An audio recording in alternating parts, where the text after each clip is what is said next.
Bismillahirrahmanirrahim. Assalamualaikum warahmatullahi wabarakatuh.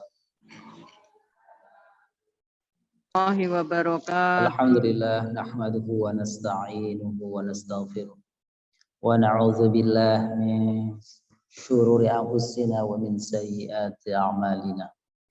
May yahdihillahu fala mudilla lahu wa may yudlilhu fala hadiyalah. Asyhadu an la ilaha illallah wahdahu la syarika lah wa asyhadu anna nabiyyana Muhammadan 'abduhu wa rasuluh. Allahumma shalli wa sallim wa barik 'ala nabiyil karim war rasulil 'azim nabiyyina wa maulana Muhammadin wa 'ala alihi wa ashabihi wa atba'ihi wa ansarihi yaumiddin amma ba'd. Subhanaka la ilma lana illa ma 'allamtana innaka antal alimul hakim. Wa tub 'alaina ya maulana innaka antat tawwabur rahim. Wa 'allimna min ladunka ilman nafi'an ya dzal jalali wal ikram. Ayatul sayyidat, ibu-ibu yang kami muliakan, para eyang, para bunda, jamaah ummahat Masjid Asmaul Husna yang dimuliakan Allah. Puji syukur kehadirat Allah SWT karena senantiasa Allah hadirkan kepada kita sampai saat ini. Begitu banyak nikmat, nikmat sehat, nikmat bisa menghirup udara setiap pagi, siang, sore, malam. Nikmat mata masih bisa memandang, nikmat telinga masih bisa mendengar, nikmat kaki bisa melangkahkan, dan sebagainya. Betapa banyak saudara-saudara kita yang masih dianugerahi oleh Allah mata, tapi Allah uji dengan ketidakmampuan untuk melihat. Banyak orang diberi oleh Allah telinga, tapi kemudian telah dikurangi nikmatnya sehingga kurang bisa mendengar. Banyak orang diberi nikmat kaki yang masih utuh, tapi betapa banyak yang belum mau melangkahkan kakinya ke tempat-tempat kebaikan. Dan begitu banyak nikmat yang lainnya, nikmat bisa melihat keluarga kita. Dan terbesar nikmat yang Allah anugerahkan tidak lain yang tidak bukan adalah nikmatul iman dan Islam. Ini nikmat terbesar yang kita miliki. Sehingganya kita doa kepada Allah, berdoa kepada Allah, semoga nikmat iman Islam ini Allah langgengkan dalam hidup kita, sehingga insya Allah kita hidup dalam keadaan beriman, meninggal membawa iman, dan kelak di akhirat Allah jadikan iman dan Islam kita sebagai jalan untuk memperoleh ridha Allah, memperoleh surganya. Amin ya rabbal alamin.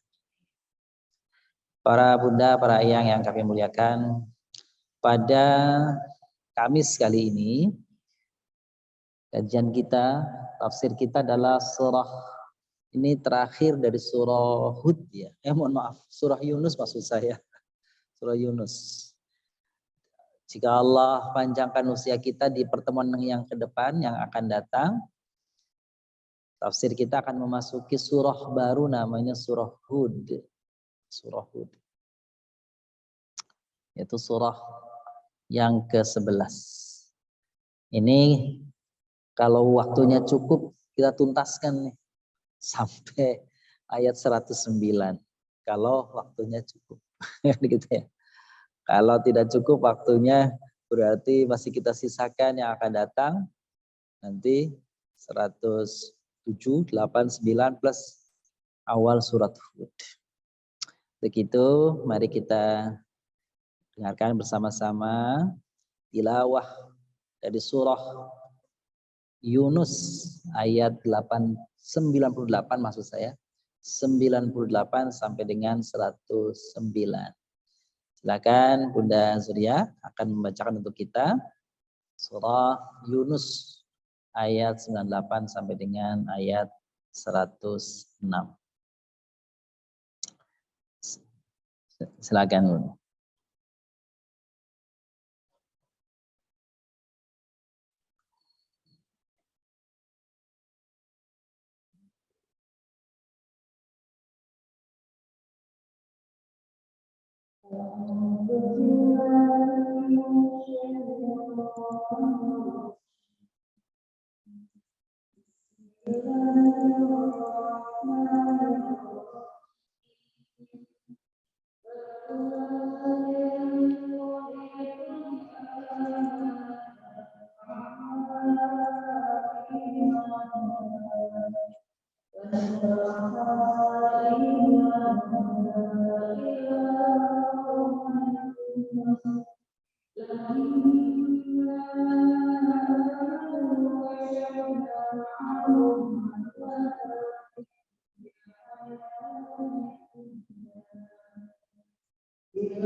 Sadaqallahul azim rahimanallahu fi tilawatil Quran wa sim'ah.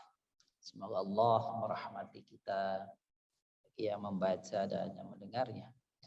Ibu-ibu yang kami muliakan, yang dibacakan tadi adalah surah Yunus ayat 98 sampai dengan ayat 109. Pada pembahasan kali ini kita beralih, kalau pada pertemuan yang lalu Allah mengajak kita untuk melihat bagaimana kisah Nabiullah Musa alaihissalam dengan umatnya, dengan kaumnya, kaum Bani Israel, dan juga dengan perlawanannya dengan Fir'aun. Pada pertemuan yang lalu kita membahas bagaimana Fir'aun ditenggelamkan oleh Allah Subhanahu wa taala karena kedurhakaannya. Bukan hanya Fir'aun yang diazab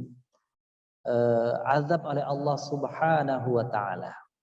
Nanti pada pertemuan kali ini saya akan menampilkan umat-umat mana saja dahulu yang disebut di dalam Al-Quran diazab oleh Allah dengan berbagai macam azab.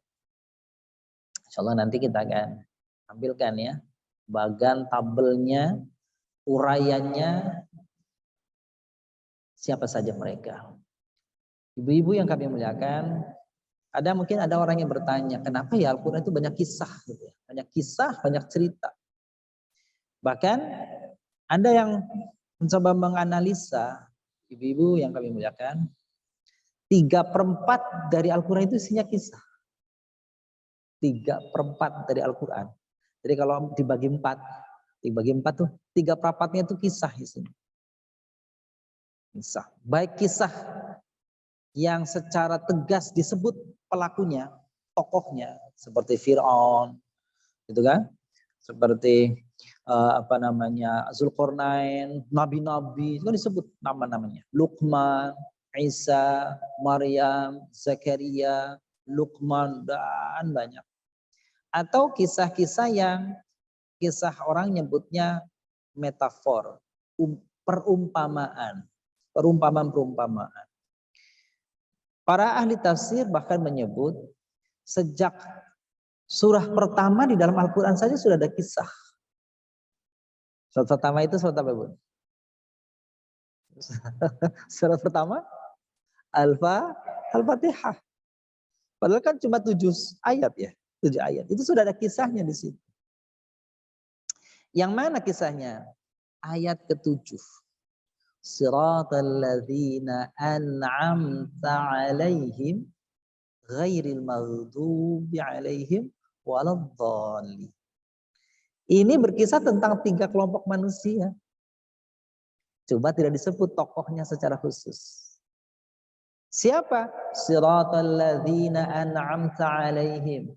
Jalan orang-orang dulu ya Allah yang kau beri nikmat kepada mereka, nikmat iman, nikmat tauhid. Siapa? Ya para nabi-nabi. Siapa lagi? Orang-orang saleh. Siapa lagi? Para syuhada. Dan banyak banget. Nah, tidak dijelaskan di situ. Nanti di dalam tafsir baru ahli. Kelompok yang kedua, ghairil maghdub. Ghairil maghdub. Bukan orang-orang yang dimurkai. Siapa orang yang dimurkai? Ahli tafsir menunjuk. Siapa mereka? Orang-orang Yahudi. Kenapa dimurkai? Nabinya bukan hanya ditolak dakwahnya, didustakan. Bukan hanya didustakan nabinya. Dia apa? Dibunuh. Tuh, ajarannya didustakan, pembawanya dibunuh. Tuh orang Yahudi. Maka mereka dimurkai, umat yang dimurkai oleh Allah. Yang ketiga, waladdallin, orang-orang yang sesat. Mereka tidak membunuh. Mereka tidak tidak berbuat kasar seperti orang Yahudi. Mereka mengangkat isu apa? Kasih sayang, cinta kasih. Siapa? Ulama mengatakan orang-orang Nasrani. Kenapa itu? Karena sesat. Di mana sesatnya? Menjadikan Isa yang sesungguhnya adalah Rasulullah jadi sembahan mereka. Ini sesat jalannya. Nah, itulah baru pertama saja sudah bercerita tentang kisah-kisah umat terdahulu. Di dalam surah Yunus ini, kita pertemuan-pertemuan yang lalu sudah banyak berbicara tentang kisah Nabi Allah Musa alaihissalam. Bukan hanya Musa pada satu sesi, pada satu fragmen, pada satu episode, tapi Musa dalam banyak episode waktu itu. Dan di dalam surah-surah lain kita banyak temukan kisah tentang Nabi Musa alaihissalam.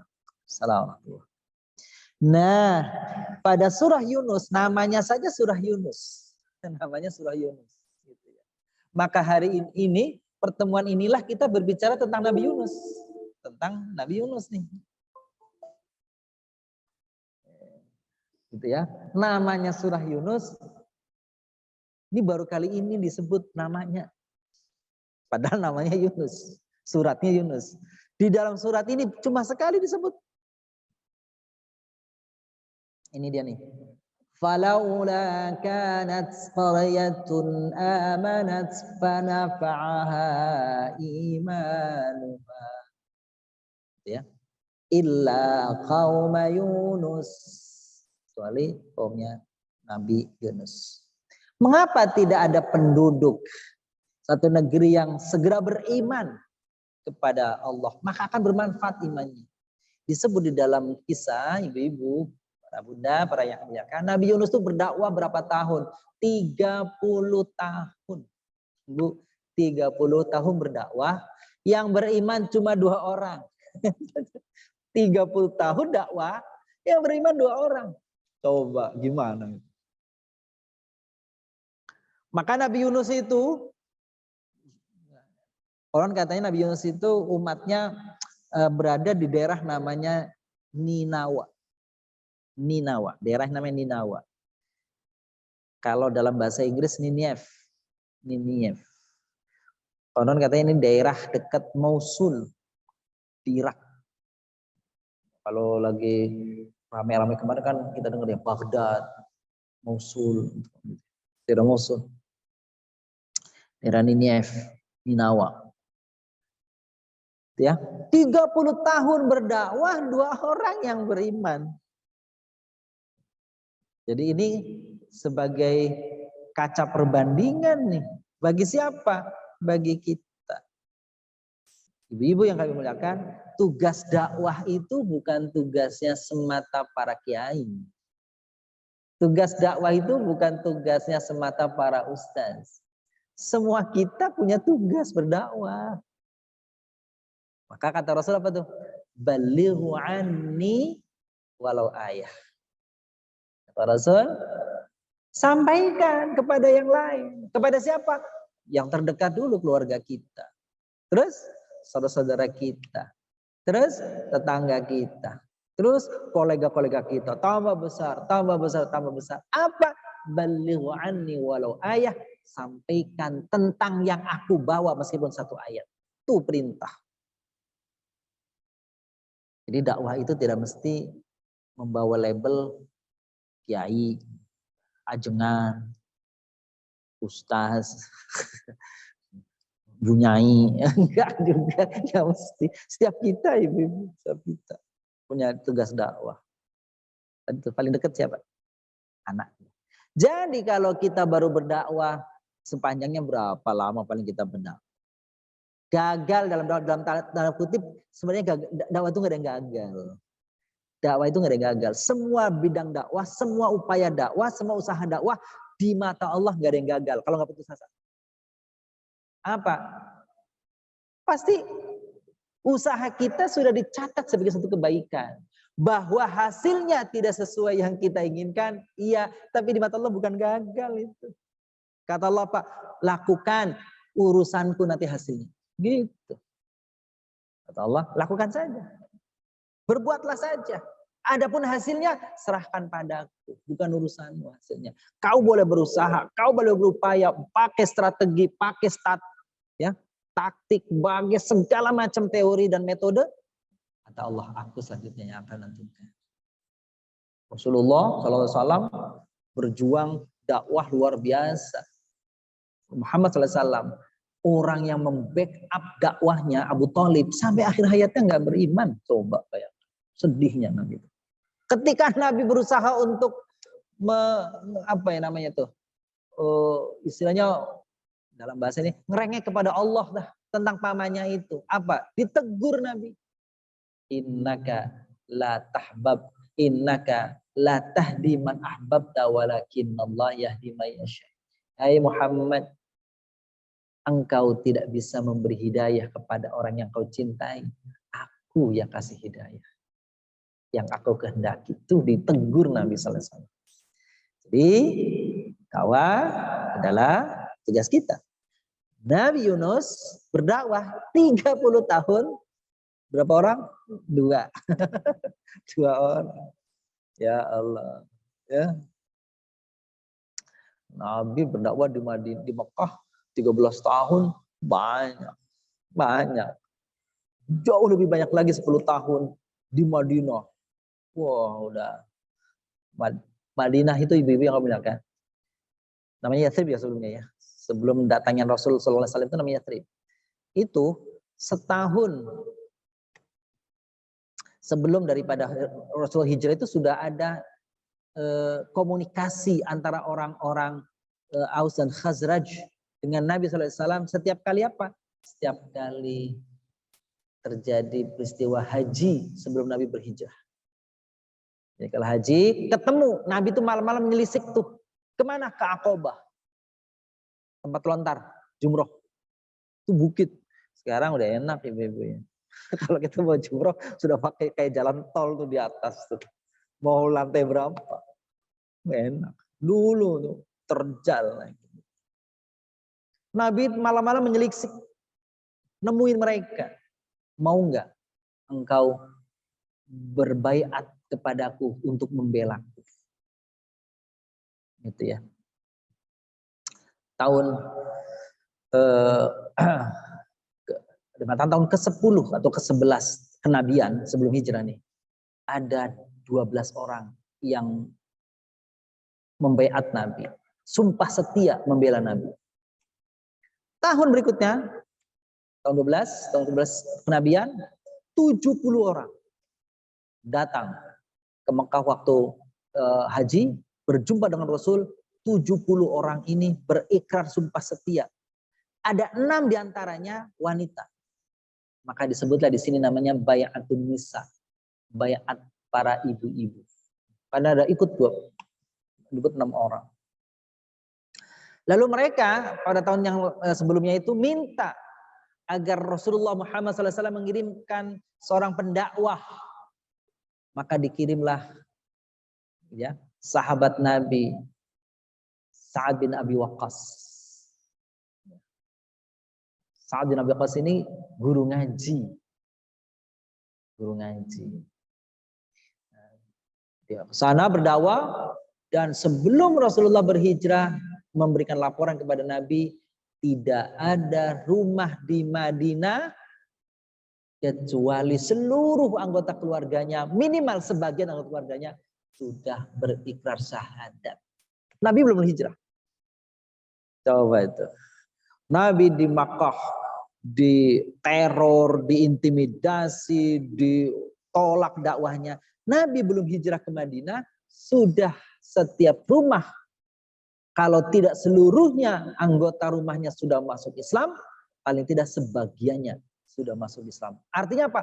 Mayoritas penduduk Yathrib, Madinah waktu itu sudah memeluk Islam sebelum Rasulullah berhijrah. Kecuali kampung mana? Kampung Bani Nazir. Kampung mana? Kampung Qainuqa. Kampung mana? Kampung Quraizah. Itu 3 kampung memang nggak ada masuk Islam. Kenapa ibu-ibu? Karena ketiga kampung itu penduduknya orang Yahudi. Orang Yahudi. Gitu. Ya. Meskipun nanti Yahudi masuk Islam. Baik, akhirnya Nabi berhijrah ya sudah mudah dakwah Nabi. Nah, kita lihat di sini. Kita supaya berpikir bahwa ini loh Dulu Nabiullah Yunus aja berdakwah 30 tahun cuma 2 orang. Saking jengkelnya Nabi Yunus mendoakan supaya datangnya azab kepada mereka. Itu bedanya dengan Nabi Muhammad sallallahu alaihi wasallam. Kan nabi-nabi yang paling sabar itu ada 5 orang, Bu. Namanya apa, Bu? Ulul azmi. Ulul azmi. Dulu saya mondok juga di daerah mirip namanya Ulu Jami. Oh beda. Dulu jadi Ulul Azmi. Ente gak sabar kenapa? Ente kan bagian daripada Ulu Jami. Oh Ulu Jami. Beda ya. 5 nabi yang paling sabar disebut. Ya, Nabi Ibrahim, Nabi Nuh, Musa, Isa, dan Nabi Yuna Muhammad sallallahu alaihi wasallam. Nabi Nuh, Ibrahim, Musa, Isa, Muhammad sallallahu alaihi wasallam. Begitu.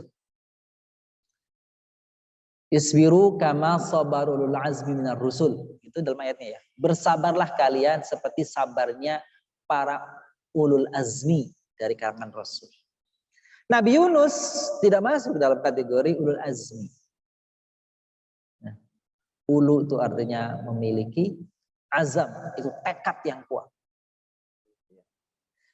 Akhirnya Nabi Yunus mendoakan kaumnya, udah diazab lah, kira-kira azab aja ya Allah, mereka nih susah banget, saya udah puluhan tahun dakwah, susah juga nggak terima-terima. Pada peristiwa yang mirip sama peristiwanya, Nabi SAW berhijrah ke Taif. Nabi berhijrah ke Taif. Sebelum hijrah ke Madinah, hijrah ke Taif. Nabi Muhammad SAW itu berhijrah dalam sejarah cuma 2 kali, Bun. 2 kali saja hijrahnya Nabi itu. Pertama ke Taif, yang kedua ke Madinah. Yang ke Habasyah bukan Nabi, itu sahabat. Habasyah 2 kali, tapi bukan Nabi. Nabi hanya ke Taif. Ke Taif itu, datang di Taif, Nabi bukannya disambut dengan hangat, dengan penuh kemesraan, dengan penuh harapan, kegembiraan, enggak. Nabi disambut dengan timpukan, dengan lemparan batu. Anak-anak, para wanita berjejer. Justru untuk apa?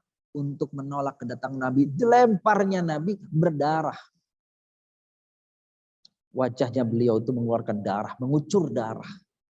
Jibril turun dari langit, menawarkan kepada Nabi, membawa kawannya Jibril, begitu disebutkan. Siapa? Malakul Jabal. Apa Malakul Jabal? Malaikat penjaga bukit kanan dan kiri di Taif.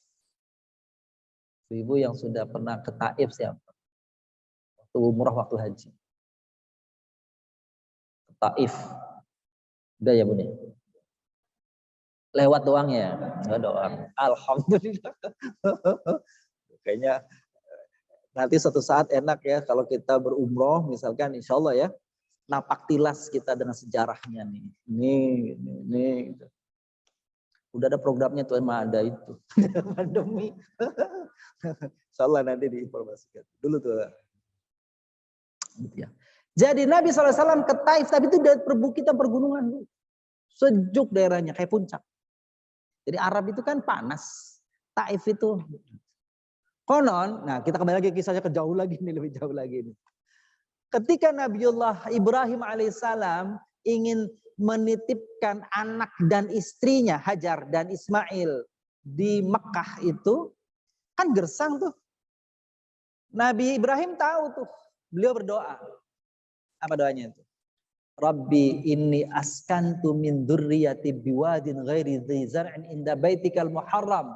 Rabbana liyuqimus shalah faj'al 'afidatan minan nasi tahwi ilaihi warzuqhum minat thamarat. Man amana billahi wal yawmil akhir. Itu kata doanya Nabi Ibrahim tuh. Ya Allah, aku tahu memang ini daerah gersang gak bertanaman, tapi aku titipkan anak dan istriku sebagian dari keturunanku di sini. Kenapa? Karena ada Ka'bah. Ini pendidikan, ini pelajaran, ini nilai berharga bagi kita. Ibu-ibu nggak melihatkan. Di mana kita tinggal tempat, usahakan yang tidak jauh dari rumah Allah. Tidak jauh dari masjid. Artinya masjid bisa kita jangkau. Kalau kita berada di tempat yang nggak pernah kedengaran azan, Nggak pernah dengar azan, nggak pernah dengar orang ngaji dan sebagainya. Ini dulu ya, kayaknya itu kurang. Ya. Alhamdulillah ibu bisa dekat masjid, dekat rumah yang dekat ke sini, dekat. Apa kata Ibrahim tadi? Aku titipkan sebagian keturunanku. Biwadin dhairi dzi zar'in, memang tidak tanaman, tetapi di dekat rumahmu ya Allah, yaitu Ka'bah. Maka semoga kelak nanti ya Allah mereka mendirikan sholat. Terus doanya kedua apa? Ya Allah, tolong hati-hati orang, hatinya para manusia sedunia itu dia punya apa tuh? Senang dengan tempat ini. Dan benar kan? Ya. Kita barangkali ibu-ibu kalau ditanya nih, ibu-ibu pernah berumrah, pernah berhaji. Kalau ditanya pengen lagi enggak? Pengen ya. Pengen tuh. Pengen. Insya Allah nggak ada bosennya. Hati-hati kalau yang bosen nih. Enggak, susah, repot, panas. Enggak, saya kira enggak begitu. Itu Nabi Ibrahim. Terus apa dia bilang? Ya Allah, hadirkan buah-buahan. Buah-buahan. Nabi Ibrahim nggak bilang tanaman. Mintanya buah-buahan. Jadi Bu ya, di Mekah nggak ada pohon ini, pohon itu. Paling ada kan korma. Betin. Tapi kalau ke pasar, buah apa saja? Musim apa saja? Ada di situ. Kagak musim juga. Doanya Nabi Ibrahim tuh. Yang diminta apanya? Buahnya. Gitu ya Bu ya. Gak usah minta macam-macam, hasilnya saja. Tuh. Konon ketika Ibrahim alaihissalam berdoa begitu, Allah perintahkan Ibrahim. Ibrahim, angkut tuh sebagian tanah dari Palestina yang subur itu. Tempatkan di dekat Mekah. Taruhlah di Taif. Sehingga Taif daerah suci. Tuh gitu. Wallahu a'lam bishawab. Tuh benar. Kembali lagi sini. Jadi Nabi ketika disambut dengan apa namanya, dengan batu, dengan macam-macam itu, justru dia tidak, nih Jibril sudah ngomong, Muhammad, maukah kau aku timpa semua saja nih, aku gulung semua nih orang-orang penduduk Taif yang telah melukaimu dengan bukit kanan kiri sehingga mereka semua selesai. Nabi enggak. Justru Nabi berdoa, ya Allah beri hidayah mereka. Karena mungkin cucu-cucu mereka, kalau nggak anak mereka nanti akan beriman. Dan nanti kita akan kisah pada sampai suatu saat kisahnya. Ibu-ibu kan dulu pernah ikut sirah Nabi di sini ya. Gitu ya. Itu nanti tahun 8 Hijriah. Orang-orang dari suku Taif itu datang, tokoh-tokohnya di situ masuk Islam dan kemudian pulang, masyarakat Taif masuk Islam semua. Itu doa Nabi Muhammad sallallahu alaihi wasallam. Jadi Nabi dilempari begitu, diejek begitu sampai berdarah-darah, dia justru doain supaya Allah kasih hidayah. Nabi enggak. Kalau Nabi mau, Jibril datang sama Malakul Jabal, malaikat penjaga bukit atau gunung itu, Muhammad, maumu apa? Tinggal perintah saja. Apa yang akan dilakukan sama orang-orang penduduk Taif yang telah menzalimimu? Kalau mau aku akan timpakan 2 bukit kanan kiri kepada mereka. Coba kalau Nabi bilang iya, udah habisin aja itu. Selesai itu gitu. Tapi kan nggak beriman. Tapi nanti kata Nabi, mudah-mudahan dia beriman. Ya, itu Nabi Yunus. Kecewa Nabi Yunus. Akhirnya Nabi Yunus ngasih tahu sama penduduknya.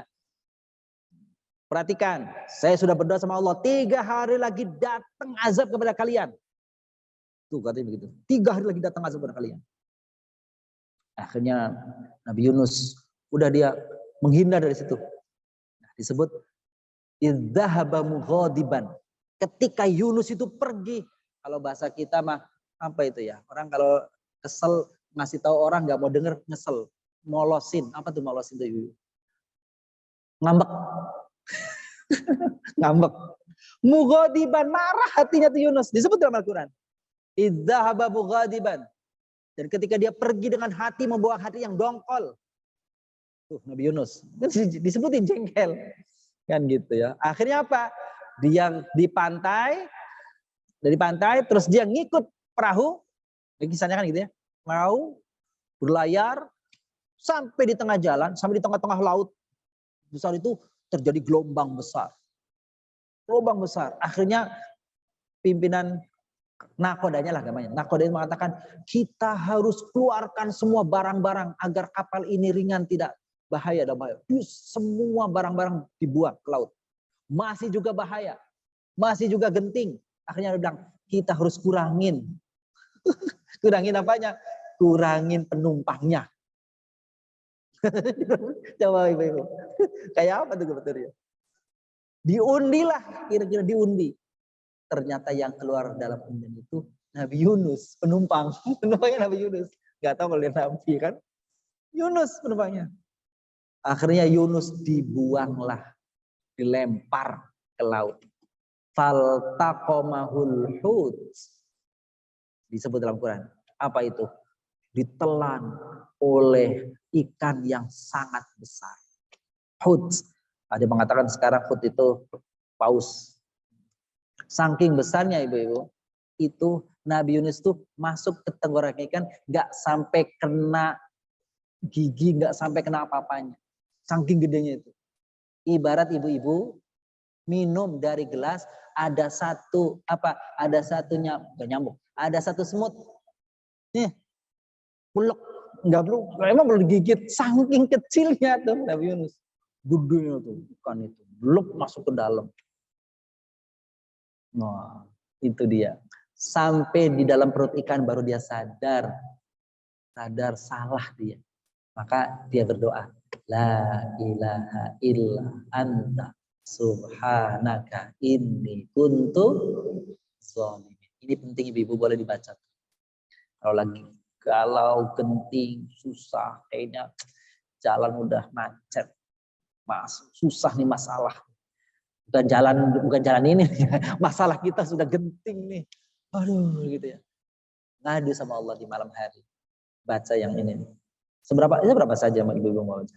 Apa bacanya? La ilaha illa anta subhanaka inni kuntu minadh dhalimin. Tidak Tuhan selain Engkau ya Allah. Engkau maha suci. Sesungguhnya aku termasuk orang-orang yang berdosa. Aku orang yang zalim. 3 kali mengucap itu Nabi Yunus. Perut ikan itu mungkin mual kali ya. Mual kali perutnya tuh. Akhirnya mohon maaf, dimuntahkan itu. Akhirnya muncul selamat. Itu kisahnya Nabi Yunus. Kita lanjutkan. Ini baru ayat pertama ya. Ayat pertama nih. Ya. Baik. Nabi Yunus itu berapa kali disebut dalam Al-Quran? Cuma 4 kali. Yang namanya persis disebut.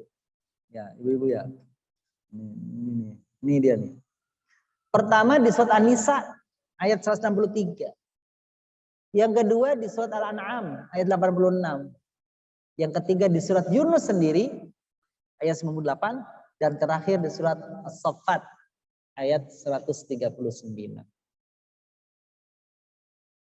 Itu nama beliau disebut dalam Al-Quran itu.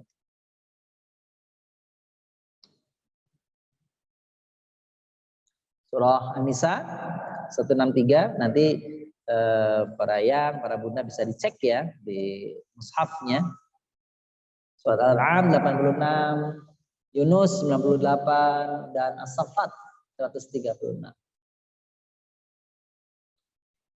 Ini sepintas sih unik nih ya angkanya nih Bung.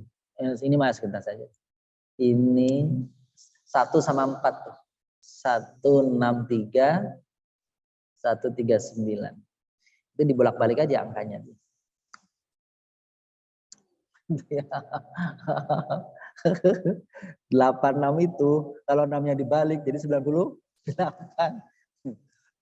Ya, ini mah bukan gacu-gacuan, enggak mah cuma aja sih. Bukan gacuan. Unik tuh ya. 163 yang di paling bawah 139. 9 itu kan balik kan 6. Baik, kita lanjutkan.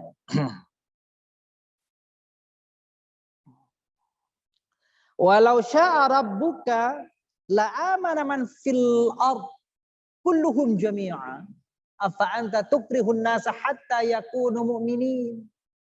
Ini satu dorongan dari Allah untuk para pendakwah kita semuanya. Kalau Allah kehendaki masa orang Semua orang di dunia itu beriman semua kalau Allah kehendaki. Ya. Seandainya Tuhan menghendaki, tentulah semua orang di bumi ini seluruhnya beriman. Gitu ya. Tapi kalau semuanya beriman berarti nggak ada upaya dong untuk dakwah. Nggak ada usaha dakwah. Kalau Allah semuanya beriman, untuk apa Nabi? Untuk apa Rasul? Untuk apa para pendai? Nggak ada fungsinya. Semuanya sudah beriman. Justru karena ada yang tidak beriman ini. Justru karena ada yang setengah-setengah inilah perlunya orang yang mengajak. Dan kembali lagi tadi ke kalimat tadi awal. Apa? Tugas kita adalah menyampaikan, mengajak, menyeru. Adapun hasil, Allah serahkan. Allah tidak menyanyiakan usaha, bukan hasil. Allah tidak menyanyiakan usaha kita. Jadi ibu-ibu yang akan muliakan, kalau ibu-ibu ngajak tetangga kita untuk berbuat baik sekali, 2 kali, 3 kali, bilang udahlah capek sih. Enggak, terus aja. Terus aja. Kenapa? Setiap usaha kita bukan hasilnya yang dilihat. Saya kan udah ngingetin 10 kali, kurang. 10 kali mah kurang. Berapa kali? 30, kurang. Nabi Yunus 30 tahun. Cuma dapat 2 orang. Jadi ibu-ibu yang kebanyakan kita cuma menjadi corong. Kita cuma menyampaikan. Perkara dia mau atau tidak, serahkan sama Allah. Itu ibunya. Ada saudara teman kita, ada keluarga kita, dikasih tahu aja. Dia nggak mau dengar, perkara dia mau dengar. Dia nggak mau tahu, perkara dia biarin aja nggak mau. Tapi kita menyampaikan terus. Kenapa? Ladang ibadah kita, ladang amal kita. Supaya kita bertambah terus. Cuma kita kadang-kadang kan enggak ya, Bu. Kalau kita sudah menganggap, udah males, kenapa? Udah diomongin.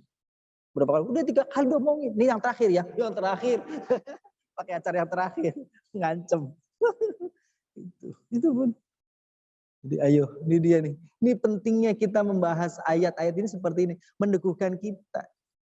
Saya termasuk di dalam meneguhkan kita. Apa? Jangan putus asa. Jangan pernah puas. Karena hasil bukan urusan kita. Sampai matinya kita, dia tidak beriman, urusan dia. Kita mah sudah dapat ladang amal kita dari dia. Tuh gitu ibu-ibu. Ya, ayo. Jadi kita kembali lagi semangat yang mengingatkan orang. Bukan orang, siapa saja lah. Ada yang kisah, suami saya nggak mau sholat. Itu ladang amal bagi istrinya.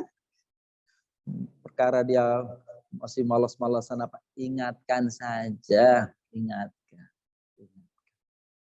Pokoknya dia Bu sholat, ngumpet-ngumpet. Malu kan gitu. Ngumpet-ngumpet ya sholat ternyata gitu. Baik. Jadi walau syaa rabbuk la amana man fil ardh jami'an. Kalau Allah kehendaki mah selesai, semuanya beriman. Tapi kan bukan itu yang Allah kehendaki. Allah menghendaki adanya usaha dari manusia sesamanya. Untuk apa? Mengajak, mengingatkan, menyeru, bahkan membuat peringatan. Awas ente kalau enggak nanti Allah akan berdatangkan azab. Afa anta tukrihun nasa hatta yakunu mu'minin? Apakah engkau mau memaksa manusia, marahin manusia kalau mereka enggak mau beriman? Jangan dimarahin. Tapi diingatkan mau boleh. Ditegesin mau boleh. Gitu Bun. Terus 9. Wa ma kana linasin an tu'mina illa biidznillah. Ini lagi nih. Ini penguatan lagi. Apa nih? Maka tidak mungkin kalau bahasa kita mah ya. Kagak mungkin. Kagak ada rumusnya orang itu beriman kecuali karena izin Allah. Kagak ada rumusnya orang bisa beriman karena kita. Kita mah cuma jembatan. Kita mau cuma wasilah. Kita cuma perantara. Yang kasih hidayah Allah. Jadi nggak benar kalau bukan karena saya nih agak beriman dia. Enggak. Bukan kita mah cuma wasilah, kasih tahu. Ternyata dia beriman, alhamdulillah. Ini di sini nih, tidak mungkin orang itu beriman kecuali kalau dengan izin Allah. Kalau bukan karena izin Allah, pasti karena izin Allah. Ya. Jadi Lagi genting-gentingnya dakwah, Nabi di Mekah itu Rasulullah berdoa sama Allah, ya Allah, kuatkanlah Islam dengan Islamnya satu di antara dua orang ini ya Allah. Siapa? Abu Jahal dan Umar bin Khattab. Padahal dua-duanya pembenci luar biasa. Doanya Nabi dikabul. Siapa yang masuk Islam? Umar bin Khattab. Mana ada orang menduga Umar bin Khattab itu masuk Islam. Bengis sangat kasarnya begitu. Tapi ternyata doa Nabi sallallahu alaihi wasallam diijabah oleh Allah. Masuk Islam ke Umar bin Khattab. Jadi kita tidak tahu. Ibu pernah dengar ya, kejadian nyata di India. Dokter Ihsan namanya. Kisah ini ya, Dokter Ihsan. Jadi gini Ibu. Di Pakistan. Dokter Ihsan ini dokter ahli tertentu lah. Saya lupa dokter apa, ahli apalah gitu ya. Dia suatu saat itu mau menghadiri konferensi di daerah, di satu daerah di daerah apa tuh di Pakistan juga, tapi harus pakai pesawat. Akhirnya naik pesawat terbang, baru sekitar 30 menit terjadi badai, turbulence di langit, dapat di udara itu, mengharuskan harus segera cari landing terdekat. Akhirnya pilot pesawat itu cari landing dan dapatlah di satu tempat landing akhirnya. Karena dia harus mengisi acara, maka dia kemudian menghubungi pihak groundnya itu apa supaya cari apa. Kalau di sini 6 jam perjalanan pakai mobil, baik nggak apa-apa lah. Ini bahasa kita terlambat dikit nggak apa-apa lah, gitu ya. Yang penting harus ada di sana. Saya pembicara utamanya di sana. Akhirnya dapatlah kendaraan itu. Kendaraan itu jalan, hujan besar. Sehingga apa yang terjadi? Supirnya kehilangan arah. Gak tahu yang penting hilang arah lah.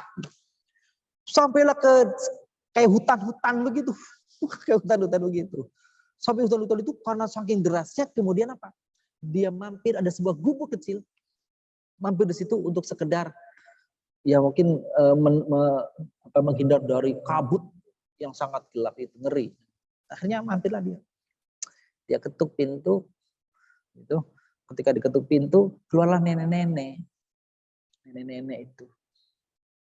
Nenek keluar, karena lagi hujan, maka dia bilang, padahal nggak kenal siapa-siapa sama nenek itu, silakan, nak masuk ke dalam, lagi hujan di luar.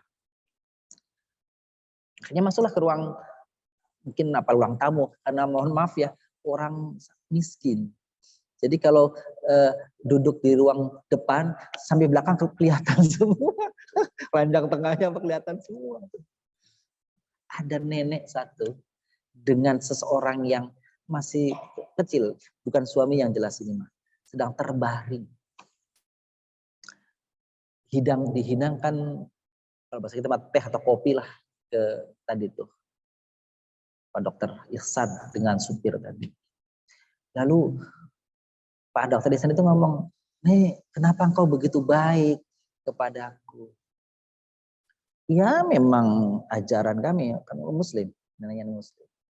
Ya memang diperintah oleh Al-Quran. Orang tuh berbuat baik kepada siapapun, kepada tamu, bahkan memuliakan tamu itu adalah perintah Nabi SAW. Masya Allah, orang baik seperti nenek ini ya Allah. Pantasnya semua harapannya ini terwujud, terkabul. Apa kata neneknya? Dia belum kenal siapa ini. Alhamdulillah nak, saya mau udah semua terkabul doa saya. Semua doa saya terkabul semua tuh. Cuma atu yang sampai sekarang saya masih doa. Apa katanya? Saya ini punya cucu. Tuh, udah terbaring lama. Saya sudah bawa ke berobat tuh di di rumah sakit terdekat lah. Di sini kagak ada yang bisa, kata dokternya harus dibawa ke Islamabad. Di pusat pemerintah sana, di kota Pakistan, ibu kota Pakistan, rumah sakit di sono tuh. Katanya dokter ahli. Subhanallah. Dokter ahlinya Dokter Ihsan ini. Masya Allah. Katanya ada Dokter Ihsan yang ahli di sono. Masya Allah. Itu dokter Ihsan nangis. Nangis tuh. Kenapa nangis? Ini yang menjadikan, ini jalannya. Allah SWT mempertemukan saya sama cucunya nenek ini. Kenapa langit itu tiba-tiba saja itu mendung dan ada turbulensi? Kenapa pesawat saya harus turun di situ? Kenapa saya harus menyasar di sini? Doanya nenek ini yang mempertemukan saya. Subhanallah, itu doa itu. Doa. Akhirnya anak ini dibawa ke Islamabad. Diobati oleh dokter Ihsan. Cuma dengan apa? Air teh. Tuh balasannya. Subhanallah. Tuh. Jadi dengerin sia-sia doa kita. Tuh, dia berdoa lama sekali. Nggak tahu bagaimana caranya. Allah yang buat cara. Itu tadi kata dokter Ihsan. Jadi doa nenek ini yang menjadikan kapal saya itu harus landing. Jadi doa nenek ini yang menjadikan supir saya ini kehilangan arah. Ternyata Allah bilang harus ke sini. Gitu. Akhirnya dia gagal ke sana. Sudah mungkin dia telepon atau apa. Dia balik semua membawa anak ini. Mengobatinya. Subhanallah. Tuh. Jatuh gitu tuh ya Allah. Gitu ya. Jadi kita harus sabar juga dalam doa. Dalam berharap kepada Allah. Kita kan pengennya instan ya Bu ya. Ya Allah doa hari ini besok datang gitu ya. Instan. Ternyata. Tuh. Masya Allah. Waja'alur risa 'alal ladzina la yaqilun. Allah kasih, Allah hadirkan azab. Memang Allah tidak memberikan semua menjadikan manusia beriman, tapi Allah kasih apa? Kasih akal untuk berpikir. Manusia dikasih akal untuk berpikir, dengan akalnya mana yang baik, mana yang buruk. Ini ada syariat, ini ajaran, ada nabi. Jadi silakan gunakan akal kalian. Kalau tidak menggunakan akal kalian, wa yaj'alur rizqa, maka Allah hadirkan azab bagi orang yang tidak menggunakan akal. Jadi kata Allah, saya mah gampang, saya kasih akal aja udah. Silakan tuntut sendiri jalan kebenaran, jalan keselamatan. Gitu. Ya punya. Baik. Qul yanzuru madza fis samawati wal ardh wa ma tughnil ayatu wan nuzuru an qaumin la yu'minun. Perhatikanlah, unzuru, perhatikan, lihat, perhatikan. Madza fis samawati wal ardh, apa yang ada di langit dan apa yang ada di bumi. Gitu ya. Wa ma tughnil ayatu wan nuzuru an qaumin la yu'minun. Meskipun banyak tanda-tanda kekuasaan Allah di langit dan di bumi, tapi semua itu enggak bermanfaat, tak memberi guna, tak memberi pengaruh, tak memberi hasil. Pada siapa? Pada orang-orang yang beriman. Jadi kalau nggak beriman mah mau kayak apa? Minggu yang lalu ya, pekan yang lalu. Hatta yarawul adzabal alim. Jadi berimannya kalau kayak Fir'aun tuh. Masih ingat kemarin? Fir'aun mengatakan amantu. Ya. Kama amanat Banu Israel. Saya beriman, amantu. Aku beriman seperti imannya orang-orang Bani Israel. Tapi kapan? Sudah ngap-ngap. Sudah mau mati. Nggak bermanfaat. Nggak ada manfaatnya. Namanya ibu-ibu memuliakan, iman itu bermanfaat kalau orang lagi ada dalam masa taklif. Nah ini penting. Taklif dan non taklif. Bukan taklif. Apa taklif? Taklif artinya mampu melaksanakan beban. Ada beban mampu dilaksanakan. Itu namanya taklif. Kalau ghairu taklif, non taklif apa? Tidak mampu melakukan. Maksudnya gimana? Orang namanya mau beriman itu mampu melaksanakan setelah realisasi keimanan itu apa? Ketaatan. Orang sudah mau mati, apa yang bisa ditunggu dari dia? Gak ada. Udah mau mati. Jadi kalau orang sehat ini namanya taklif. Ada kewajiban kita nih, kewajiban untuk sholat, kewajiban untuk ini dan itu. Kita mampu, itu namanya taklif. Bermanfaat imannya kita begini nih. Kita beriman ini bermanfaat nih. Orang yang sehat beriman dia, taubat dia bermanfaat. Mu'alaf dia pada waktu sehat bermanfaat. Kalau tinggal ngap-ngap kata dokter nih setengah jam lagi mati. Misalkan begitu. Terus mati, memang nggak ada manfaat iman waktu itu. Kenapa? Setelah dia beriman bisa ngapain? Padahal iman itu kan selalu diikuti dalam Al-Quran. Illalladzina amanu wa amilus sholihat. Itu selalu begitu. Kenapa? Iman itu urusan hati. Tapi harus ada realisasinya. Apa realisasinya? Apa wujudnya? Wa amilus sholihat. Apa amilus sholihat? Banyak. Sholat. Puasa. Kalau punya harta, zakat. Ya kan gitu kan. Beramal soleh, punya tenaga, punya pikiran. Itu semuanya itu amal sholihat. Tapi kalau orang sudah tinggal mau mati, amal solehnya di mana? Nggak ada. Maka tidak cukup imannya orang yang tidak dalam keadaan taklif. Tidak bisa mampu melakukan apa-apa. Kapan beriman? Waktu sehat. Waktu bisa melakukan kebaikan. Kayak Fir'aun, dia mau beriman. Tidak diterima oleh Allah imannya. Kenapa? Sudah mau mati. Kata Nabi SAW, apa itu? Taubatnya seseorang tidak diterima kalau nyawanya sudah di tenggorokan. Malam yughair. Semua taubatnya diterima sepanjang belum sampai nyawa di tenggorokan. Sudah mau mati. Nggak diterima. Sebab apa tadi? Tidak bisa mengamalkan amal soleh. Itu Bun ya.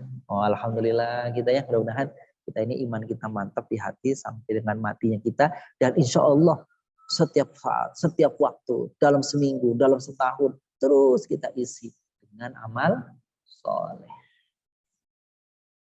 Amal soleh. Ya Bun ya. Kita lanjutkan. Ini 101 nih. 102 sekarang.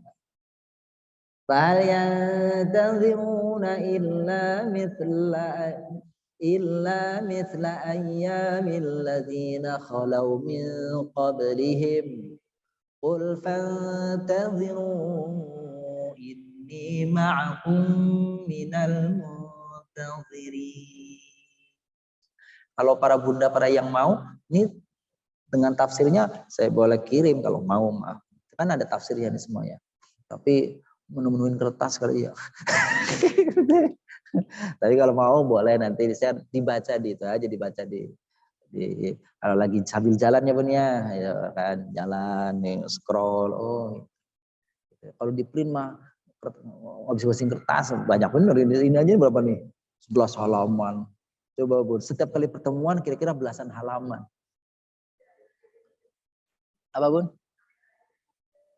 Iya, habis iya, boleh sih sebenarnya ada semuanya kan. Semuanya ada nih. Jadi Bun, kalau nanti ini saya sudah di-save di sini. Setiap kali ini sejak awal sudah di-save. Jadi kalau ini boleh Bun ya. Kalau nanti mau dikirim PDF-nya boleh nanti saya kirim. Tapi kalau misalnya mau butuh yang sama Pak Mas Awan. Mas Awang. Boleh gitu ya. Gitu. Kami ada kajian namanya I'rabul Quran. Ibu-ibu I'rabul Quran. Ini I'rab Al-Quran. Itu mungkin bagi sebagian ibu-ibu ada yang mungkin pernah mendengar, ada yang belum pernah mendengar. I'rabul Quran. Jadi mengurai Al-Quran tapi dari sisi kebahasaan, bahasa Arab. Itu waktunya setiap hari Selasa pagi jam 7 sampai jam 8.30. Itu setiap kali pertemuan kadang-kadang 10 halaman. Lebih kemarin rekor 16 halaman dalam 1 jam setengah. Terus ada yang pernah ngeprint tuh. Print. So, banyak banget, tebel banget. Iyalah. Kemarin terakhir pertemuan Selasa kemarin kita baru pertemuan ke-92. Baru pertemuan 92. Kalau setiap kali pertemuan ibu-ibu 10 halaman. Jadi udah berapa? 1000 halaman. Ibu-ibu tahu kalau beli kertas 1 rim itu 500. Berarti 2 kali rim. Masya Allah tuh. Gak terasa karena itu udah 2 tahun yang lalu kali. 2 tahun yang lalu. setiap Selasa pagi. Aduh. Kalau ibu ada yang mau boleh itu silakan ngikut ya. Itu jamaahnya enggak banyak sih, jamaahnya paling 60 orang. Dari Jabodetabek, dari Depok, dari Bekasi, ya online kan. Ada yang dari Malang, dari Magelang. Gitu ya. Ya dari 60 itu ada sekitar 10-15 orang yang aktif ngikut, artinya aktif itu ngikut membuka kameranya gitu. Yang 50 yang lain ya pokoknya tinggal sisa namanya aja. Tapi saya dengar ya memang apa namanya tagline-nya yang penting ibu-ibu, bapak-bapak, ada bapak ibu-ibu di situ. Silakan saja mau sambil jalan, mau mungkin direkam dulu terus nanti selesai didengarkan dan sebagainya. Itu i'rabul Quran gitu ya. Itu membahas ayat-ayat Quran dari belakang. Dari surat An-Nas. Paling sekali pertemuan dapat berapa ayat? 5 ayat. Sampai kemarin surah terakhir, besok nih mulai Al-Fajr Selasa depan, surat Al-Fajr. Jadi masih sedikit. Itu 2 tahun. 2 tahun. Surat Al-Fajr. Sabihisma yang pertengahan juz aja belum. Belum setelah lagi. Baik. Jadi lama punya. Ya saya bilang dibikin santai aja gitu kan. Pertemuannya juga seminggu sekali. Jadi lama. Sama Sirah Nabawiyah. Ibu, Sirah Nabawiyah kalau ibu-ibu ngikutin dulu ya, setiap Sabtu pagi minggu keempat di Asmaul Husna. Di sini nih, di atas masjid. Itu 76 kali pertemuan. Udah selesai tahun lalu. Jadi kalau 76 pertemuan itu sebulan sekali. Sebulan sekali. Jadi kalau 70 bulan, berapa tahun, Bu? Berapa tahun? Paling tidak 5 tahun ya. Iya kan 12 bulan kan? 5 atau 6 tahun yang lalu. 6 tahun yang lalu. Enggak lama, udah selesai ini sekarang. Udah selesai ya 6 tahun, udah selesai kan di sini. Gitu ya.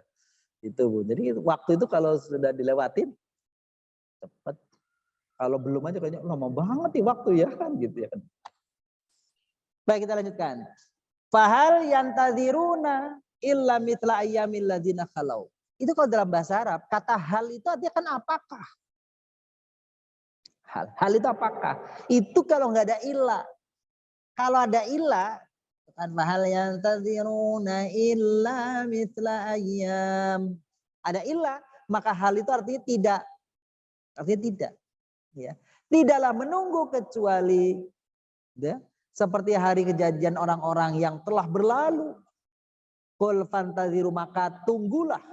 Sesungguhnya saya bersama kalian menunggu. Menunggu apa? Menunggu azabnya Allah. Menunggu ketentuan Allah. Menunggu keputusan Allah.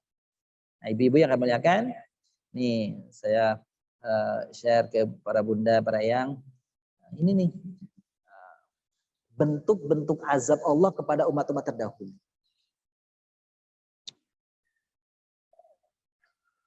Satu, Nabi Nuh alaihissalam. Nyebutnya qaumi Nuh di dalam Al-Quran. Ya umatnya Nabi Nuh namanya. Apa yang diberikan kepada mereka? Bentuk banjir besar.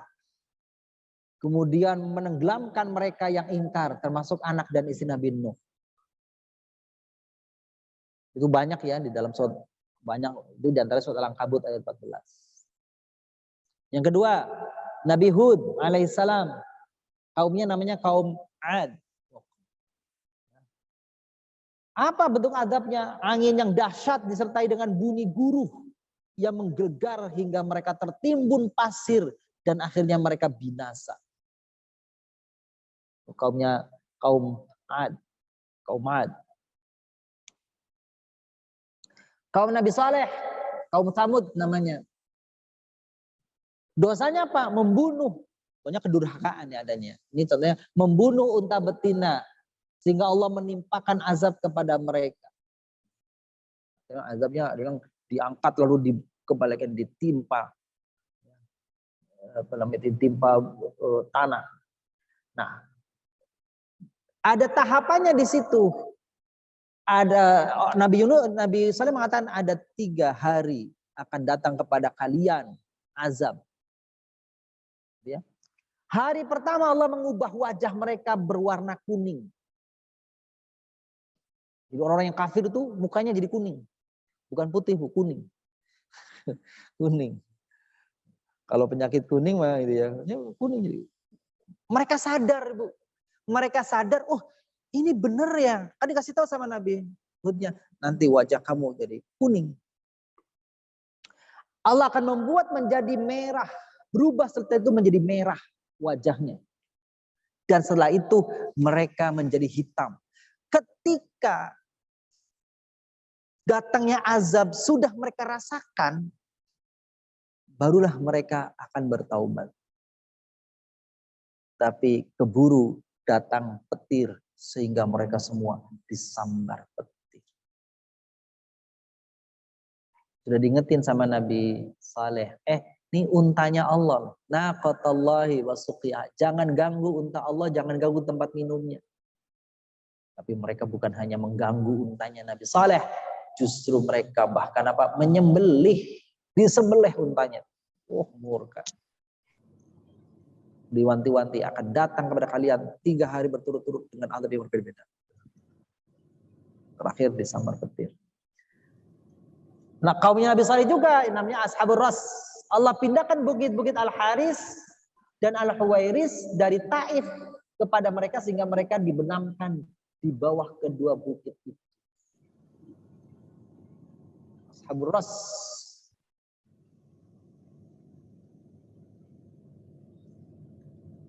Kaumnya Lut, kaum Sodom. Namanya kaum Sodom memang. Kaumnya mereka namanya kaum Sodom. Sampai di sekarang dikenal, maaf, namanya Sodomi. Jadi Sodomi itu aslinya nama tempat. Nama tempat daerah namanya Sodom. Kan tahu ibu-ibu ceritanya. Kaumnya Nabi Lut itu melakukan satu kekejian yang disebut dalam Al-Quran tidak pernah terjadi sebelumnya. Apa? Laki-laki senang pada laki-laki. Anaknya Nabi Lut, perempuan, ditawarkan, cantik, gak ada yang minat. Gak ada yang minat. Yang dia minati siapa? Tamunya Nabi Lut. 2 orang, ganteng-ganteng luar biasa. Dia nggak tahu, ternyata tamunya Nabi Lut ini adalah malaikat. Malaikat. Mereka maksa Lut untuk mengeluarkan 2 itu. Biarkan berikan kepada kami. Kami senang pada 2 orang laki-laki yang ganteng itu. Apa? Gempa bumi yang dahsyat disertai angin kencang dan hujan batu. Sehingga hancurlah rumah-rumah mereka akhirnya tertimbun di bawah reruntuhan rumah mereka sendiri. Orang katanya batu itu batu yang membawa api. Setiap batu itu sudah ada namanya, ibu. Namanya si fulan, si fulan, si fulan, si fulan. Ini batu itu ngejar. Begitu ada. Jadi nggak ada yang terlewat. Bahkan kaumnya Nabi Lut yang lagi ada sowan ke kampung sebelah, di negeri sebelah, wilayah sebelah, itu batu nyari ke sana. Kalau sekarang ibu-ibu tahu tuh ini peluru kendali itu ya. Kendali nyari dia. Tuh dia. Zaman itu udah ada. Kaum Nabi Syuaib. Ibu-ibu tahu Nabi Syuaib, nabi yang terkenal dengan apa? Terkenal apa itu? Nabi ekonomi itu ya Nabi Syuaib. Ahli ekonomi. Dan beliaulah yang benar mengingatkan agar supaya hai para pedagang, jujurlah dalam dagang kalian, tidak boleh mengurangi timbangan. Ternyata umat yang durhaka, gak mau dengar. Itu Nabi Syuaib. Maka pedagang yang curang dan penyembah pohon, ya, ditimpakan kepada mereka sebuah gempa dan apa? Hawa panas berupa dentuman dahsyat yang menggelegar hingga mereka jatuh bergelimpangan, mati di dalam rumahnya masing-masing. Mereka matinya di rumah masing-masing. Suara yang sangat keras memekakan telinga sehingga mereka pingsan, jatuh dan mati. Bukan pingsan, mati.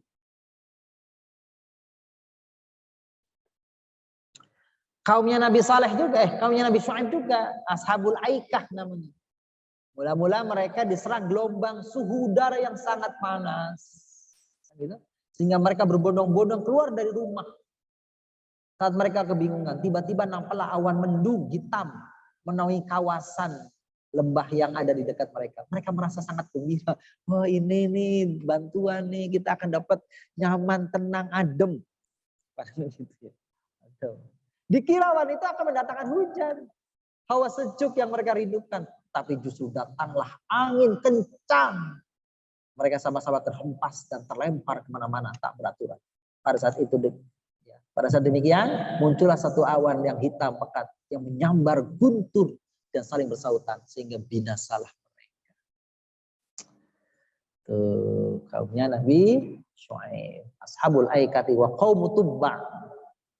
Kalau Nabi Musa kemarin Firaun ditenggelamkan jasadnya, ditenggelamkan harta kekayaannya. Alaihissalam Ashabus Sabat. Nih Ashabus Sabat.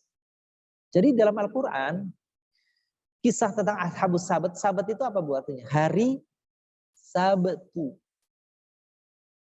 Sabtu. Hari Sabtu itu hari rayanya orang Yahudi. Sabat Yahudi. Itu kata Allah, kamu orang-orang Yahudi tidak boleh ya berniaga urusan keduniaan di hari Sabtu. Itu harimu untuk beribadah. Jangan ngambil ikan di hari Sabtu. Tapi tetap mereka ingkar. Mereka nggak nyerok, apa tuh namanya itu ngambil ikan tuh? Nyerok ikannya.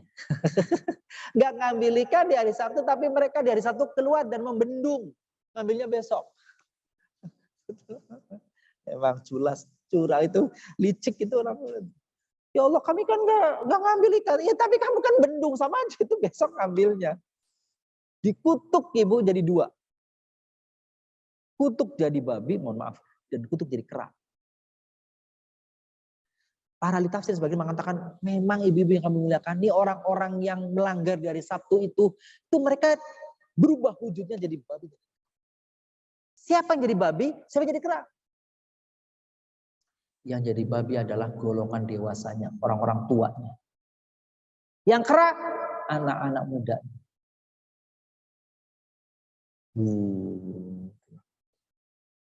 Jadi kalau ada yang orang-orang Yahudi yang mukanya mirip-mirip,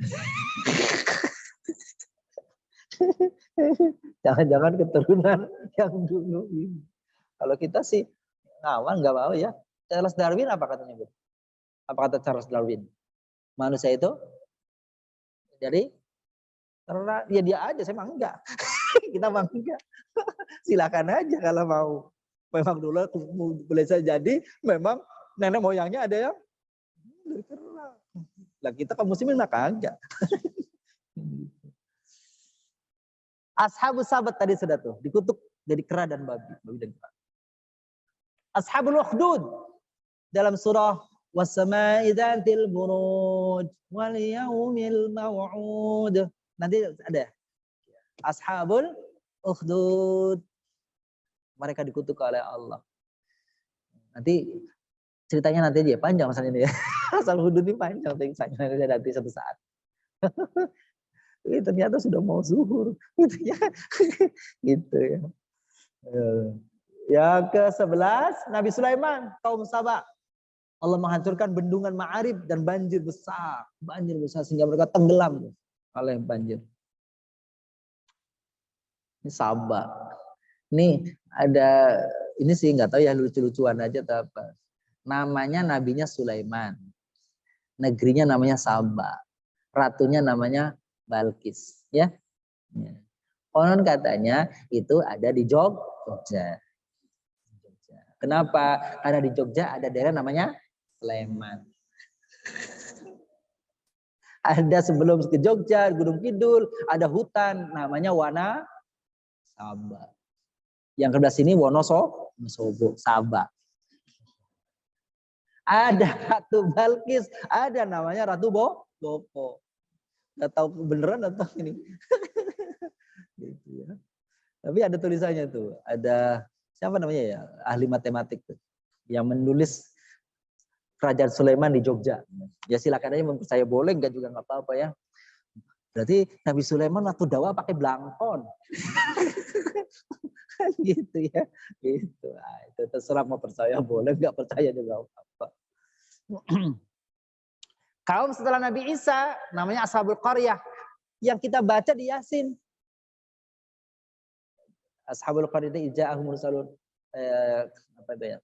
Ittabi'u man la yas'alukum ajran wa hum muhtadun wa ma liya la 'abdul ladzi fatarani wa ilaihi. Itu kan tentang Ashabul Qaryah. Jibril memegang dua sisi pintu gerbang negeri tempat tinggal Ashabul Qaryah, kemudian ia melakukan satu teriakan mengguntur besar suaranya, gelegar yang menyebabkan seluruh Ashabul Qaryah mati tanpa sisa. Ya. Itu zaman setelah Nabi Isa, sebelum Nabi Muhammad. Ya. Itu ada kisah di dalam surat Yasin. Ashabul Qaryah. Ya. Itu tokohnya, pendakwahnya Nabi Habib bin Najjar. Bahkan Habib bin Najjarnya itu kemudian dihukum sama mereka, dibunuh. Jadi Habib bin Najjar ngasih tahu, kalian itu ada orang mendakwah, ikutin. Mereka nggak terima dengan begitu. Maka orang yang mengingatkannya ini. Ya. Terakhir, udah ya 12 ya udah 12 doang. Tadi yang 13, 12. Ini ibu-ibu yang kami muliakan. Tadi baru sampai berapa ya saya jelaskan ibunya? 102. 102 ya. 102. Ya sudah. Kalau di pojok surat, di pojok halaman ayat berapa, Bu? 106 ya. Ya udah nanti kita sambung aja ya datangnya 103 sampai 19 kan gitu ya. Supaya apa? Supaya enggak terputus nih kan gitu ya. Insyaallah. Baik, nanti masih ada apa namanya? Bahasan di dalam surah Yunus ini ya. Yunus ini dari ayat 103 sampai dengan ayat 109. Baik, para ayah, para bunda yang kami muliakan, untuk kajian hari ini kita cukupkan. Barangkali ada yang diantara para ayah yang di rumah, para bunda yang di rumah dan di majelis kita ini, majelis ini, ada yang ingin disampaikan, ditambahkan atau ditanyakan nanti sepanjang nanti kami bisa berbagi dengan para bunda semuanya, para ayah di majelis ini nanti akan kami sampaikan. Untuk sementara kami cukupkan. Alhamdulillahirabbil alamin. Silakan ibu yang kami akan, kalau ada yang ditanyakan.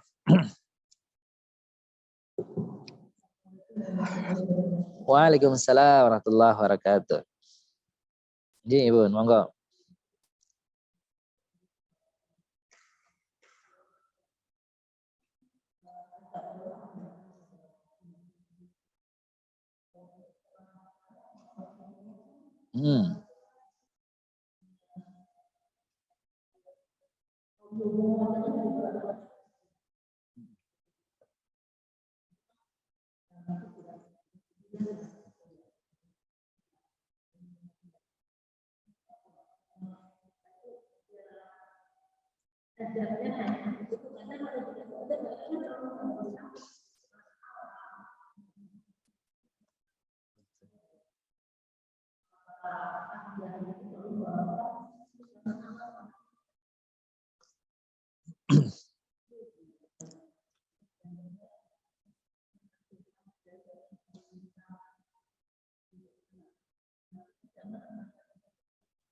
Iya. Makasih Bunda Indah atas pertanyaannya, para ayah, para bunda. Itu yang pertama, yang saya tangkap, kenapa ya zaman ini umatnya Nabi Muhammad ini azabnya tidak seperti umat-umat dulu, kira-kira gitu ya. Enggak ada azab yang dahsyat seperti itu.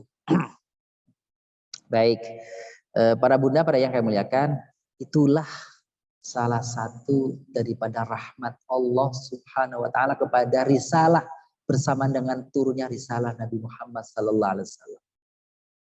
Ada sekian banyak, saya ingat cuma 2 yang keutamaan atau anggaplah ini keberuntungan umatnya Nabi Muhammad SAW itu pertama bahwa azab Allah SWT itu begitu Allah mengutus Nabi Muhammad itu ditunda. Azabnya itu ditunda. Tidak seperti umat terdahulu begitu ingkar kepada nabinya, ingkar kepada rasulnya, datanglah azab. Kalau umatnya Nabi Muhammad enggak, ditunda. Tuh enaknya ya. Wa ma kunna mu'adzibin hatta nab'atsa rasula. Wa ma kunna mu'adzibin wa anta fihim. Kami tidak mungkin mendatangkan azab sedangkan kau ada di situ. Ya, itu Allah gitu. Jadi rahmatnya Allah kepada umat ini bahwa Allah tunda. Mungkin murkanya udah lebih ya. Tapi bilang karena itulah bukti sayangnya Allah kepada Nabi Muhammad menjanjikan seperti itu sehingga azab yang mestinya turun ditunda nanti azabnya. Kalau ada azab-azab yang itu, nah itu baru DP doang. Baru DP doang, belum sesungguhnya, baru DP. Itu ya benar. Itu. Yang kedua, dia bertanya ini juga sebenarnya ya saya juga belajar tentang hal, pengen belajar terus belajar tentang bagaimana atau sikap kita orang tua, kakek, nenek untuk menjaga anak-anak kita, generasi kita yang akan datang ini gimana, mengerikan. Ibu-ibu yang muliakan, ya ini mah bukan nakut-nakutin, tapi zaman tambah kesana tambah berat cobaan kita. Tambah berat ibu. Kesana tuh tambah berat. Sekarang apa yang dilarang-larang oleh orang tua, nggak boleh keluar, nggak apa. Sekarang semua anak-anak sudah ada di tangan ini, ya, sudah di tangan ini sudah. Gitu ya, semuanya sudah ada di sini. Apa yang nggak ada sekarang sih sudah ada, mudah sekali. Maka menurut saya sih yang bisa dan terus kita lakukan apa? Memberi bekal dan dasar pada anak kita. Dasar itu apa? Bekal itu apa? Ilmu tentang iman dan Islam. Supaya apa? Mereka nanti di mana? Mereka nanti bagaimana? Sudah ada bekal, sudah ada dasar. Gitu. Masya Allah, sekarang ini pergaulan anak muda begitu bebas di mana-mana. Kita nih kalau Ahad pagi mau ke sini itu kita ngelewatin itu Bun. Ngelewatin dari rumah tuh ke Bonanas, sama saya ke Bonanas. Itu ngelewatin Tiviko gitu. Mau masuk ke Gading itu Masya Allah. Jam 3:30 pagi, jam 4 pagi. 3:30 pagi kadang-kadang tuh. Anak-anak pakai motor-motoran muda-mudi. Aduh, hati kita tuh ya Allah sedih yang lihatnya. Sedih ngeliatnya itu anak-anak gimana gitu mereka itu nanti pergaulannya. Terus kalau kita lewat lagi nanti ibu pernah yang masuk malam minggu, malam minggu itu masuk pintu tol kunciran masuk Alam Sutra. Itu dalam sepanjang muda-mudi, Masya Allah, malam itu. Aduh, ngeri sekali itu gitu. Ngeri sekali itu. Bagaimana anak kita nanti ke depan? Itu tuh. Kita tak khawatir sekali nggak bisa menjaga mereka. Gitu. Maka ibu yang menggunakan tadi tuh bekal ilmu tentang iman dan Islam, ilmu tentang dunia penting, tapi yang lebih dasar lagi adalah ilmu tentang tauhid, ilmu tentang iman dan Islam. Benteng terakhir orang tuanya apa? Doa. Dan memang nggak boleh putus asa. Oh, dijaga-jagain juga sekarang pun susah. Tapi ya nggak boleh putus asa. Terus kita ingatkan, terus. Jadi begitu keadaannya depan. Terus kalau tadi timbul kekhawatiran di satu sisi, tapi sisi yang lain memberikan banyak harapan. Sekarang ini, ibu-ibu yang kami muliakan, itu di sekolah-sekolah, kalau dulu orang mau belajar ngaji, ngafal, itu hanya di sekolah-sekolah yang trennya Islami, kan gitu ya, labelnya Islam. Sekarang sekolah-sekolah umum juga berlomba-lomba, betul? Lomba-lomba tuh, bunyi ngaji Quran, program tahfidzul Quran, di mana-mana sekolah-sekolah umum, sekolah-sekolah SMP negeri, SMA negeri, subhanallah.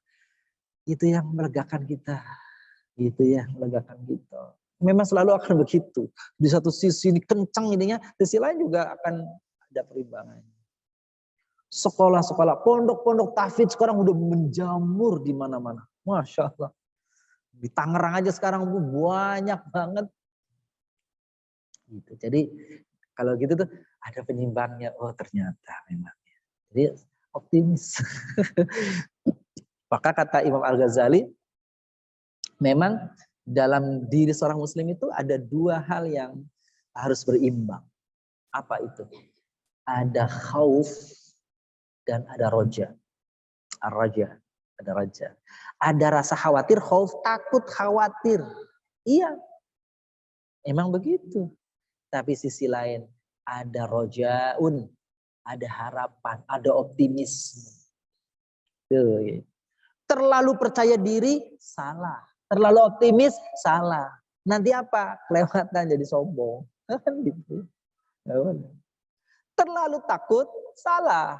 Terlalu khawatir, keliru. Nanti takut, putus asa. Seimbang. Ada harapan, ada kegelisahan, ada kekhawatiran, tapi ada harapan. Bukan secercah harapan, banyak cercahan, banyak sinar-sinar harapannya. Gitu. Jadi, itulah yang menjadikan bismillah, insyaallah, dengan doa, dengan usaha, sebagainya. Gitu ya Bun. Itu. Terima kasih. Ada Bun, silakan kalau masih ada satu lagi untuk apa? Udah. Untuk dapat meraih, menikmati keimanan keislaman kita ini sampai benar-benar insyaallah Allah teguhkan sampai akhir ajal kita nanti. Kita tutup dengan doa, dengan baca Al-Fatihah, bermohon kepada Allah kiranya ilmu yang kita dapatkan dari berbagai tempat semoga Allah jadikan sebagai ilmu yang bermanfaat. Dengan Al-Fatihah kita mohon kepada Allah kiranya keluarga kita, anak cucu kita diberikan keberkahan oleh Allah, berkah menjadi anak-anak soleh, berkah harta yang halal, yang banyak, yang berkah, yang tidak habis-habisnya untuk kebaikan kita. Dan juga Allah jauhkan kita dan keluarga kita dari berbagai musibah, berbagai bala, fitnah, dan segala sesuatu yang menyulitkan kita sehingga jauh dari Allah Subhanahu wa ta'ala. Al-Fatihah. Alhamdulillah.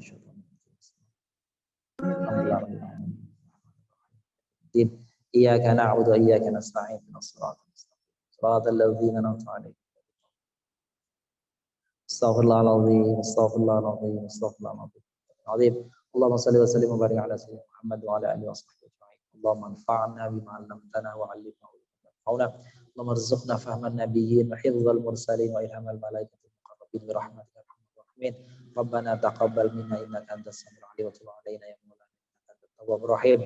Rabbana atina fid dunya hasanah wa fil akhirati hasanah wa qina adzabannar. Sallallahu alaihi wasallam Muhammadin nabiyyi wa ala alihi wasallam. Subhana rabbika rabbil izzati amma yasifun wa salamun alal mursalin. Walhamdulillahi rabbil alamin. Mohon maaf atas kekeliruannya dan kesalahannya. Sampai ketemu di kesempatan yang datang insyaallah. Assalamualaikum warahmatullahi wabarakatuh.